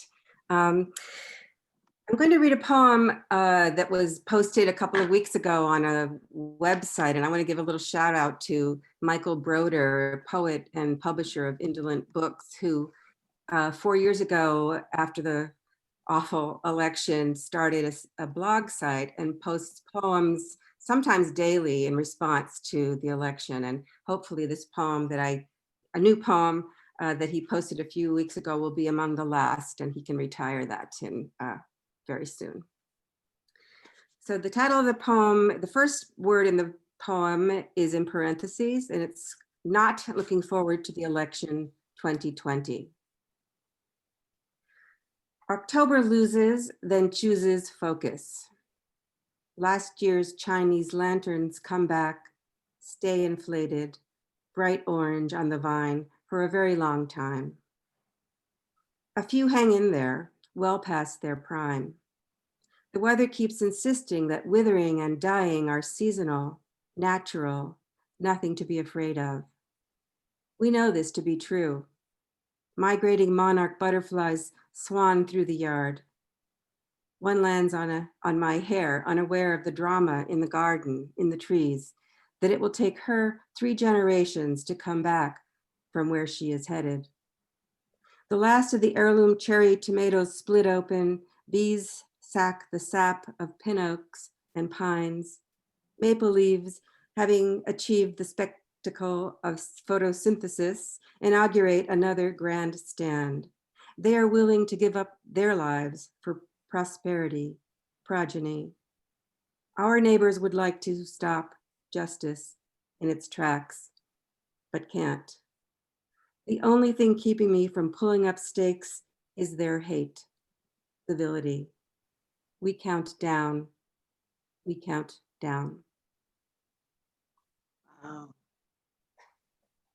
Thank you, Elaine, thank you. So unfortunately, we are not going to be able to get Mr. Latour on this meeting. They kept trying to get him on, and it's just not working, just not working. The life of Zoom. So we're going to just continue. And next up is a good friend and wonderful poet, Mervyn Taylor. Mervyn is a Trinidad-born poet who divides his time between Brooklyn and his native island. Although something tells me that he's more like there than here, but maybe not. He has published 6 collections of poetry, conducted workshops for incarcerated youth, and serves on the advisory committee of Slappering Hole Press. 2 new collections are out this year, Country of Warm Snow and News of the Living. And he also takes amazing photographs of himself at Carnival in Trinidad. They're amazing. Mervyn Taylor, take it away. Hi, Pat. Thank you so much. And I'm coming to you from Trinidad, where I've been since January because of the whole COVID experience. And let me tell you, we cannot afford to have anything but victory in a week or so, because as soon as any event on TV is concluded, my neighbors here call me as the Brooklynite in the midst of all this and ask me, so what you think? What you think, huh? What you think? So I cannot afford to give any answer, but yes, Joe and Kamala. My poem is Resistance from Country of Warm Snow. The workmen in my kitchen are tearing things apart. New cabinets, though I love the old country style ones. The scallop trim I painted 2 shades of blue. I hide out in the bedroom, the walls shaking as they pound and break wood that comes away with creaks and groans, nails human in their holding. Outside, it's a hot one. Protesters on the move. I feel compelled to mention them, their bravery. Only yesterday I came across a picture in the paper of myself and students I'd encouraged to march down a street in the village. It might have been for Mumia. The headline's gone and I don't remember the cause exactly or what we were yelling. But now I'm thinking how nothing gives way without breakage, without some form of damage to the old. The claw hammer in the hands of the workman, the nail powerless as he approaches. The battle for dignity rages in the nights and days.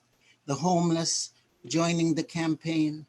The retired like me, hunkered down, taking notes, witnessing how there must be dissent and noise. The very floor coming up, the policeman's foot in mid-kick coming down. Thank you so much. Oh, Mervyn, thank you. Thank you so much. And well, you know, I know you're in Trinidad and you know, like, really, are we going to be feeling sorry for you? Not too much, okay? No, I've voted already. I want you to know, okay? All right, all right. Okay. And I also know, and I've seen pictures that the early voting in New York State has already started, at least in New York City. The lines literally have been around the block. But the lines have been around the block around this country. We need to remember that people really want change. And we also need to remember that there are a whole lot of people who are working very hard to keep that from not happening. So in every way, shape, or form, not only should you vote, but make sure you have a voting plan so that when you do vote, your vote counts. Oh, we got 200 people. All right, we got 200 people. So we need some more. We need a few more. Come on in. Donate, donate, donate to us. And as this particular event and the other 2 have shown, the range of people, the range of poets who are willing and able to work for that change. And this venue and many others are doing that right now. So please look in the chat. There is information about Act Blue on the Facebook Live page, everywhere. So send in those $5, $20, $200. Okay. We have two more people. And they're both fabulous. And the first one up is going to be Chavisa Woods, who is now running a gathering of tribes, because she really is the spiritual daughter of Steve Cannon, if you ask me. And she's the author of 3 books of fiction, Things to Do When You're Goth in the Country, The Albino Album, and Love Does Not Make Me Gentle or Kind. I love that title. Okay. Her most recent book is 100 Times, in parentheses, a memoir of sexism, which was released by 7 Stories Press. And she has been a McDowell Fellow, recipient of the Shirley Jackson Award, and the Kathy Acker Award in Writing, which is a big, big, big deal. And she's kind of she's bringing a little bit of fiction in on us poetry people. So Chavisa Woods, take it away. Thank you so much, Patricia. Can everyone hear me all right? Okay, I hear a little echo. I'm not sure why that is, but cool. Thank you so much for mentioning a gathering of the tribes. We are accepting submissions now for Tribes Magazine Online. And Quincy Troop is the head poetry editor there. I have to say that. And I just want to say thank you so much for doing this. It's amazing that you've almost raised $10,000. I'm going to share a poem that's a couple years old, but I think it's still relevant. As some of you might know, I was born and raised in a really small, conservative and impoverished farm town about an hour and a half south of St. Louis. And in my hometown, about 75% of the voters in 2016 went for Trump. And about 10% went for the Libertarian. And I'm saying this to light a fire under you if there isn't already one. And I know most people here have a fire, but I went home for a funeral last month, and he is more popular there now than he was in 2016. So this is a fight that we have to fight like mad until the end. Mm-hmm. And this is a poem I wrote about where I grew up, and it's dedicated to my brother. And this is called 7 Gifts. 1. De ego God gifu is Latin for the self is the gift of God. 2. Cut off these arms and take them down to the broke place of broken trees and give them back their broke arms. Cut off this tongue and unteach it unspeaking from the broke place of violence, unarmed, in the forest of violence, unspoken of unspoken of armaments. 3. I have found the graveyard hanging above me like a gray, dying, hanging plant hanging. I have watched the clouds turn to bones and grow heavy, dropping to the ground to be gnawed by relentless dogs. This does not mean we are rising. 4. Be careful now. 5. I never knew you could be dirty in so many ways. There's dirt, there's blood, there's sweat, there's animals. 6. Remember when you said I talked funny like a British? Remember before how I was nailing fetus posters to abortion-guilty highways in grandma's bonnets, and you knew God liked me better because I got to see Disney. Remember when I loved the president and wanted to win all the wars? Remember Reagan? Remember work ethic, individual responsibility? Remember homeless? Remember when mom went to jail and when mom went to jail and when mom went to jail? Remember last month when mom went to jail? Remember how we thought drugs would save us? And how drugs did save your second kid because they took it away from you? Remember how white people are better? Remember how they divided us between our dads? Remember when we took acid and I married the tree? Remember the dead cow? Remember that black kid you beat up? Remember that black kid who beat you up? Remember how fucking poor you both were? Remember the gash above your eye and the bruised skin that looked like candy, purple and blue, glistening and swollen like flesh could gasp. You told me, we were just standing outside and we looked at each other. No one said anything. Then we just started hitting. It was like an invisible referee suddenly yelled, fight. Remember how I told you, you must be so stupid. What are you, stupid? And you were like, guilty as charged, guilty as charged. Remember the blood on your fists, the blood on the tree, the blood on the sheets? Remember living in motels? Remember that guy mom stabbed? Remember when I found you passed out in a pan filled with your own vomit and the stove was open heating the house and your girlfriend OD'd on meth that night? Remember that magician on Cirque du Soleil who pulled himself up by his bootstraps, hovering? Remember how they said, pull yourself up by your bootstraps? Magic. Remember when your dad went to jail? Remember when you went to jail? Remember how they say went to jail like it's something you do voluntarily? Remember when anarchy became a punk rock song and how socialism is like Hitler? Remember the second stanza. Remember language poetry. Remember the sweating horse, the cigar statue Indian holding his hand palm up, how the sunlight seemed to tick. Remember pebbles? Remember riding in truck beds? Remember when you went to jail again? Remember when I left and mom tried to give me that gun and she said, don't worry, it's not registered. Remember how everyone's so patriotic?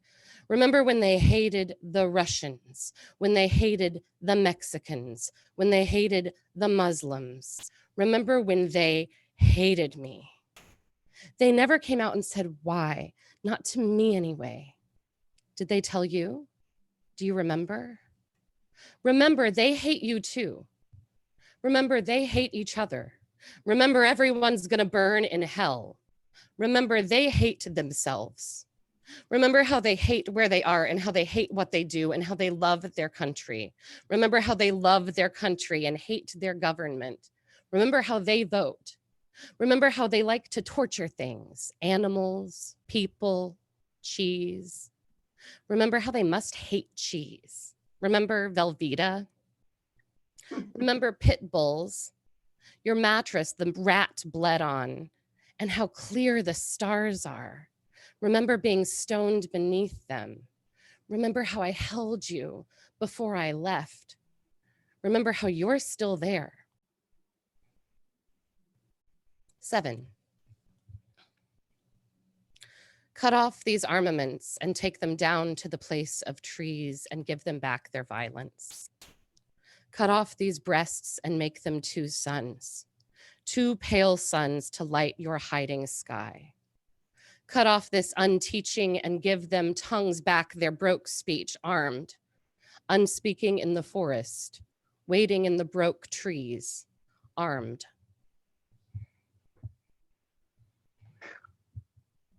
All right. All right. You got some clapping going on, girl. Woo. Yes. Outside of the bubbles, it's going to be a fight, y'all. There's going to be a fight. There are people who, for some reason, love the orange man. I don't understand, but hey, there's some people who love, you know, what is his name? Something in Dawn. All right. We're going to finish up with the wonderful Sandra Yanone. One second. We're now at $9,100. We need 900 more to go. If everyone were to donate, you know, $10 in this Zoom room, we would hit the goal. Just to put it out there. You know? That's a good thing to put out. You know. Oh, now we're up to $9,325. Excellent, excellent. 203 people have donated. Can we make that 210, 215? Who knows? So while you're thinking about that and preparing to, you know, make a donation, we're gonna finish up with Sandra Yanone, whose poems, book reviews, and articles have appeared both in print and online. She also writes numerous articles about the intersection of poetry and social justice for the monthly newspaper Works in Progress. and her debut collection, Folks for Women, has just been published by Salmon Poetry, and who's also publishing, yeah,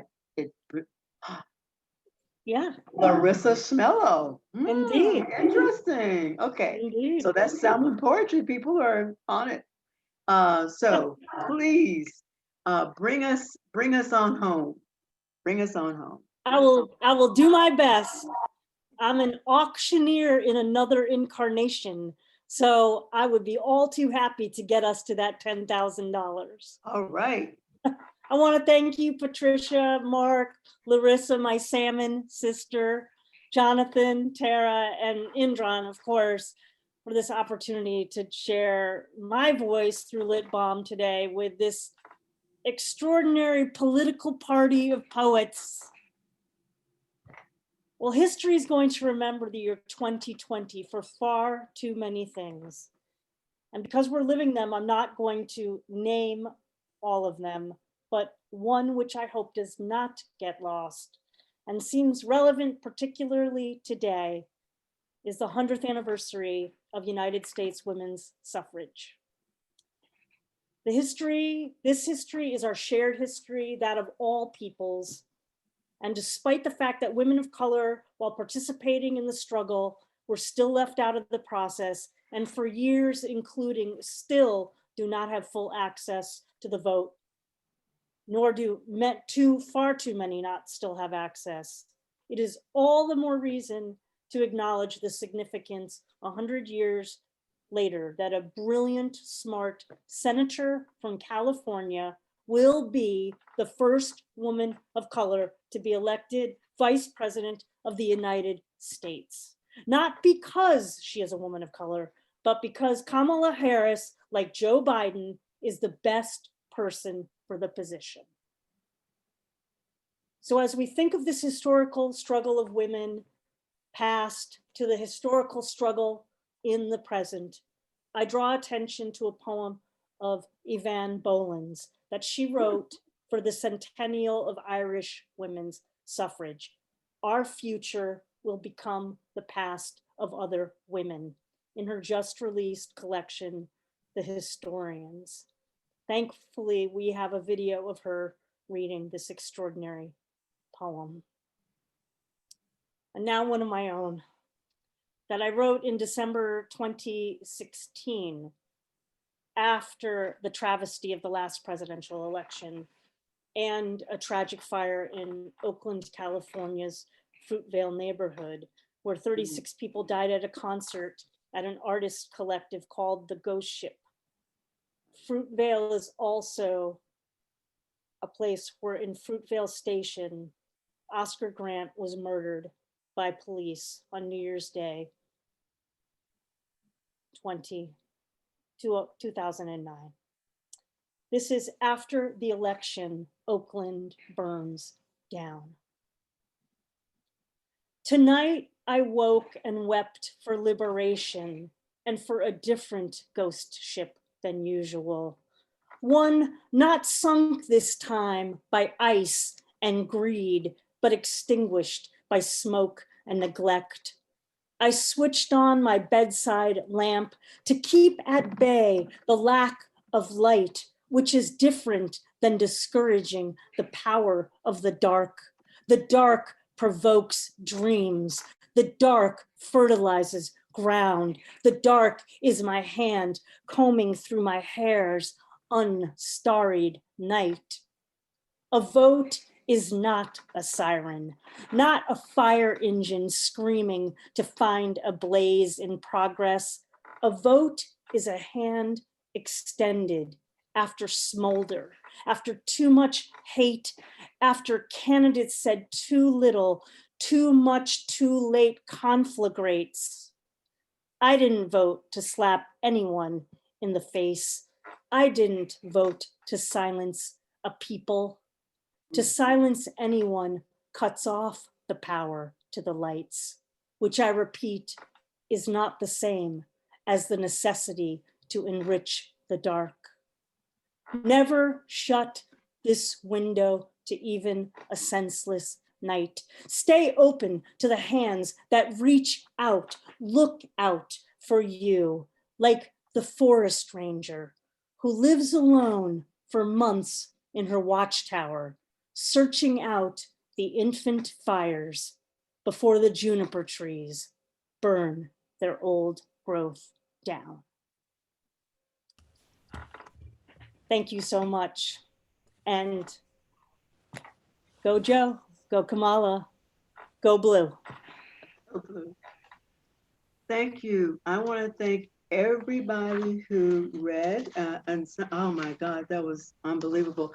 And the Fruitvale Station, which I have actually been to a few times, is also where unfortunately Nia Ashley was murdered by the white supremacist.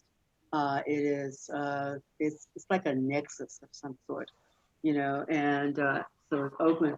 So I want to thank Kazum, Margo, Chard, Cornelius, Carolyn, Rachel, Kimiko, Tim, Dick, Jaime, Paul, Naomi, Jennifer, Elaine, Mervyn, Anne, Chavisa, and Sandra. And also the people who couldn't make it, didn't say, I did not have his correct pronunciation. I hope that, I know he kept trying to get in on the reading, but just something with the connectivity just did not work. These things happen in the Zoom world. I am so grateful to Mark and Jonathan and Larissa for letting me be the ham that I truly am, and doing this. And I am going to say thank all of you. Please continue to donate. If you're not able to do it during this particular reading, you can continue afterwards. They'll take the money. Oh my God, it's up to 96, 25, and 205. Very close to that 10,000. Very close, very close. So keep that up. And then I'm going to pass this back to the wonderful Marc Vincenz and the lovely people from Lit Balm. Well, thank you, Patricia. That was amazing, and thank all you poets. It was a life-changing event. So we're close. We're not quite there, but I think what we'll do is we'll leave the Act Blue Lit Balm donation page open until tomorrow afternoon sometime. Does that make sense, JP? Yeah, sounds good to me. And we can continue if you are able to donate $25 or $50 or $75. Just send that receipt into info@litbalm.org, not .com.org. And yeah, we can continue to collect those and continue to issue prizes. I'm pretty sure we'll reach our 10,000 goal. Yeah. Obama won $5 at a time. We can still do this. $5, $10. We can kick it in now. We can reach our goal. Please consider it. Thank you. And also, I'd like to tell you that Lit Balm is back on Halloween. Don't forget about us. We're back and we're still going to be here on October 31st for our Halloween show, which will be spooky and scary and magnificent, and everyone is going to be in costume, so come. We have Patricia Carrigan, Big Mike, Michael Anania, Robert Archambault, and his lovely daughter Leela. So definitely come and check us out on Halloween. Lit Balm rules. Thank you so much, everybody, and yeah, it's been wonderful. Let's hope these next 4 years are going to look rosy. Either way, let's keep on creating. Thank you, everybody, and love and poetry, as they say. Somebody's calling to say they're going to donate. I hope so. I hope so. So did we go up a tiny bit more? No. Yes, we're up to 9985. 9985. Holy cow! We need $15. Oh, come on, somebody put in $15. Somebody's got the 15. Holy cow! Yeah, come on, guys. I'll put it. I want to use my fireworks graphic one more time. Okay. Somebody's got the 15. If you're not fast enough, it'll be my 15.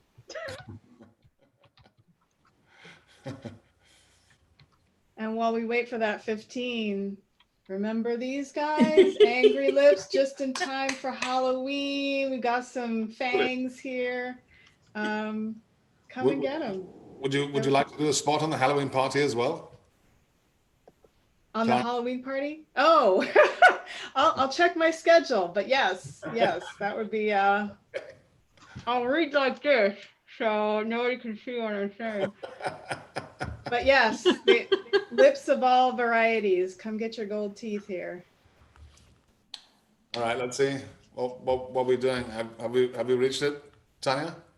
I'm about to click now. We're going to do this thing. Hold on one moment, folks. Hey, Tanya.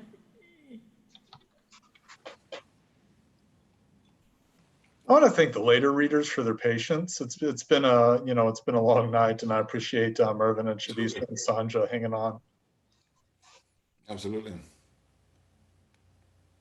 I just want to say that when the pandemic is over, you guys are all taking me out for some serious dinner and drinking. Absolutely. Absolutely. Knows where to go. We are on. Sushi, right? Sushi. Sushi? No. Sushi. Well, hibachi? Can we? Indian. Somebody said that was Trump calling. I don't know why he would be calling us. Did we make it, Tanya? I paid the other 15. It won't roll over. Oh. No, I'm having my Dorothy moment in The Wizard of Oz. It won't turn over. It won't turn. Somebody, $15, please. Let's see here. I'm hitting refresh. It did take it a minute the last time to update, so hopefully it will do so in just a moment. Make it to $10,000. Think of Fannie Lou Hamer. You're sick and tired of being sick and tired. Sick and tired of being sick and tired. Sick and I tired. love that phrase. Sick and tired. Absolutely. Well, she was. Oh, why won't it roll over? I swear I did. I paid the other 15. I swear I did. Hold on. I'm sure you did. We all want to see it roll over, right? Right. We do. I wonder if it's a glitch in the app. Like it doesn't want to take us there. Maybe just server speed, eh? Everybody donating right now. It refreshes quickly, but it doesn't. Yeah, it's not instantaneous. Well, but the important thing is that we have made our goal, ladies and gentlemen. It may not show up yet, but it will show up, and we have made our goal because we'll keep putting those $15 in. All right, congratulations! Woo! Oh, now we know what the angry lips look like. Oh my God!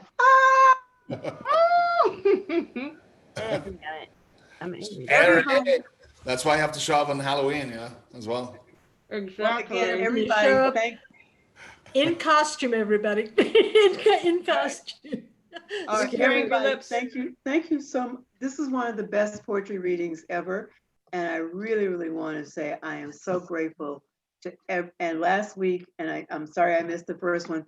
I know they all have been amazing, and Mark and Jonathan and Larissa, you've done the serious work that needs to be done, and we are all better for it.